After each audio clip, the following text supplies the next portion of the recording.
इंदौर के भागीरथपुरा क्षेत्र में नर्मदा जल सप्लाई को लेकर पैदा हुए संकट के बीच अब हालात तेजी से सामान्य होते नजर आ रहे हैं।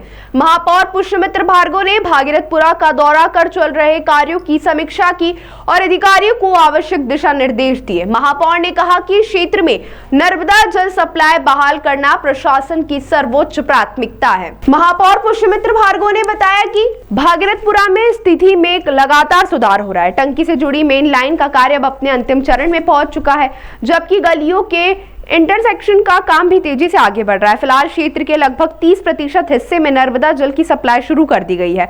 महापौर ने कहा कि उन्होंने स्वयं मौके पर पहुंचकर टंकी की मेन लाइन के कार्य की प्रगति की जांच की है। शेष गली में पाइपलाइन का काम भी शुरू हो चुका है, जिसमें कुछ समय लगेगा, लेकिन प्राथमिकता यह है कि जल्द से जल्द पूरे भागीरथपुरा में नर्मदा जल की आपूर्ति शुरू की जाए और स्थिति पूरी तरह सामान्य हो। इस दौरान महापौर ने कहा कि संकट की इस घड़ी में भारतीय जनता पार्टी का प्रत्येक कार्यकर्ता और जनप्रतिनिधि जनता के साथ खड़ा है। लोगों से लगातार संवाद किया जा रहा है, उनकी समस्याओं व व्यवहारिक कठिनाइयों को समझकर मौके पर ही समाधान के निर्देश दिए जा रहे हैं। ये भागीरथपुरा में स्थिति बहुत तेज़ी से अब ठीक हो रही है।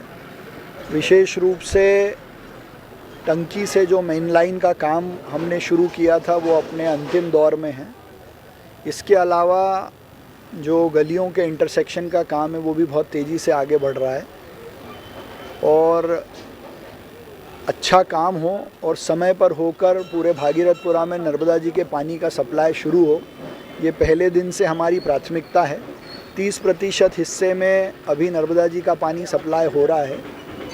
आज हमने दौरा करके काम की प्रगति, विशेष रूप से जो टंकी से मेन लाइन का काम था उसको चेक किया है। बाकी गलियों का काम भी अभी शुरू हुआ है, उसमें थोड़ा समय ज़रूर लगेगा, लेकिन मेन लाइन का काम अपने अंतिम दौर में है और हम सब की एक ही प्राथमिकता है कि स्थिति अब पूर्णतः सामान्य हो।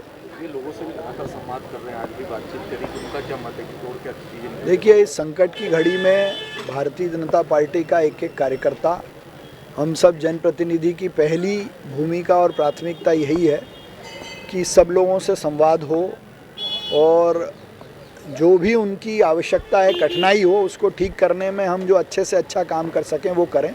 इसलिए जब काम करते हैं तो लोग कई सारी प्रैक्टिकल डिफ़िकल्टी भी बताते हैं, तो उसको समझकर भी ठीक करने के निर्देश हम लगातार अधिकारियों को दे भी रहे हैं और वो उसी भाव से उस काम को कर भी रहे हैं।